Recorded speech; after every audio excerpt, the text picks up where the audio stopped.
So babatiin ko lang po ng advance happy birthday si Ma'am Wilma Soto sa January 19, 2026. Well, sorry po ma'am, napadaan lang po para batiin kayo ng happy birthday. Although alam kong napakaaga, baka po kasi makalimutan ko na birthday nyo pala.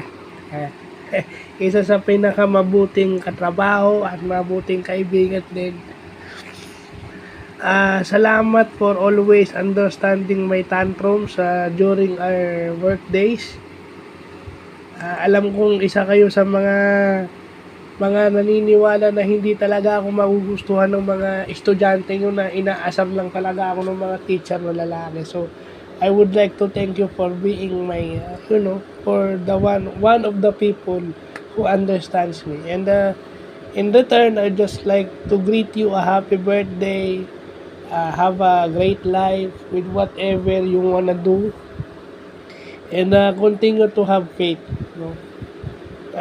Ang mga negatives kasama yan sa buhay ng tao, so I just hope you always pray for the positives to come and more blessings to come, and make the negatives would make you stronger. So happy birthday in advance. God bless. Sorry kung napakaaga, but kasi baka makalimutan ko na because marami na rin akong ginagawa as PWD officer. So, God bless po and more birthdays to come.